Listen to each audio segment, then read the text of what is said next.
મિત્રો આજે તારીખ 7 સપ્ટેમ્બર 2025 ત્યારે આજે ગુજરાતના અનેક વિસ્તારમાં રેડ એલર્ટ આપી દેવામાં આવ્યું છે।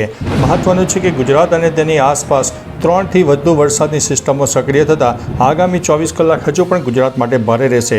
મહત્વનું છે કે આજે તારીખ 7 સપ્ટેમ્બર છે તો આજે બનાસકાંઠા, સાબરકાંઠા અને મહેસાણાના અનેક વિસ્તારોમાં રેડ એલર્ટ આપવામાં આવ્યું છે, જ્યારે સુરેન્દ્રનગર અને રાજકોટમાં પણ રેડ એલર્ટ, વલસાડમાં પણ રેડ એલર્ટ આપી દેવામાં આવ્યું છે।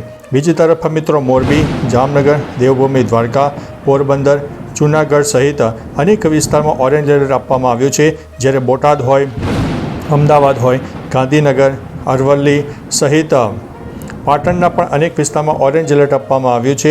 બીજી તરફ નવસારી અને ડાંગ એટલે કે દક્ષિણ ગુજરાતમાં પણ ઓરેન્જ એલર્ટ આપવામાં આવ્યું છે અને બાકીના વિસ્તારોમાં યલો એલર્ટ આપી દેવામાં આવ્યું છે।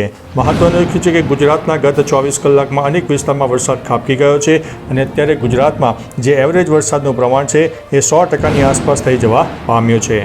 બીજી તરફ મિત્રો વિરમગામની વાત કરીએ તો વિરમગામ શહેર અને તાલુકામાં શુક્રવારે રાત્રિના અને શનિવારના રોજ બપોરના સમયે વીજળીના કડાકા ભડાકા સાથે વરસાદ તૂટી પડતા શહેરના નીચાણવાળા વિસ્તારોમાં નાના પરકોટા, બરવાડી દરવાજા, ગોલવાડી દરવાજા સહિતના નીચાણવાળા વિસ્તારોમાં વરસાદી પાણી ભરાઈ ગયા અને જનજીવન અસ્તવ્યસ્ત બની ગયું હતું।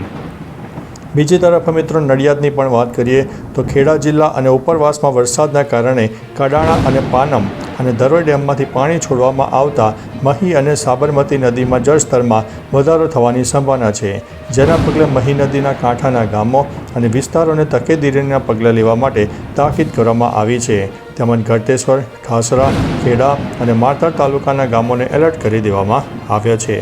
મહત્વનું છે કે અધિકારીઓ અને કર્મચારીઓને 8મી સપ્ટેમ્બર સુધી હેડક્વાર્ટર ન છોડવા માટે આદેશ કરવામાં આવ્યો છે।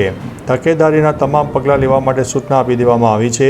નદી કિનારે, ખેતરો અને નીચાણવાળા વિસ્તારોમાં ન જવા માટે તાકીદ પણ કરવામાં આવી છે।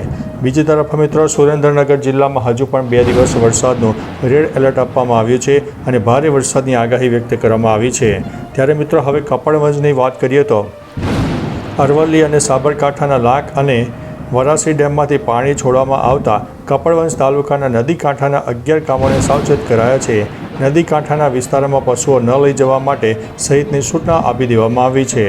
વરસાદનો આ રાઉન્ડ 9 સપ્ટેમ્બર સુધી સક્રિય રહેશે, ત્યારબાદ 10થી 14 સપ્ટેમ્બર સુધી રાજ્યમાં વરસાદનું જોર ઘટશે, પરંતુ છૂટાછવાયા વિસ્તારોમાં હળવા વરસાદની શક્યતા રહે છે। મિત્રો મહત્વનું છે કે ત્યારબાદ બંગાળની ખાડીમાં વધુ એક સિસ્ટમ સક્રિય થાય તેવી શક્યતા છે, જેને લઈને આગામી 15થી 21 સપ્ટેમ્બરની વચ્ચે રાજ્યમાં સિઝનનો છેલ્લો વરસાદનો રાઉન્ડ આવી શકે છે। આ રાઉન્ડમાં રાજ્યના 50% વિસ્તારને વરસાદ મળવાની સંભાવના રહે છે। તો ચાલો મિત્રો ફરીથી એક નવી આગાહી લઈને મળતા રહીશું, ત્યાં સુધી અમને રજા આપશો। નમસ્તે।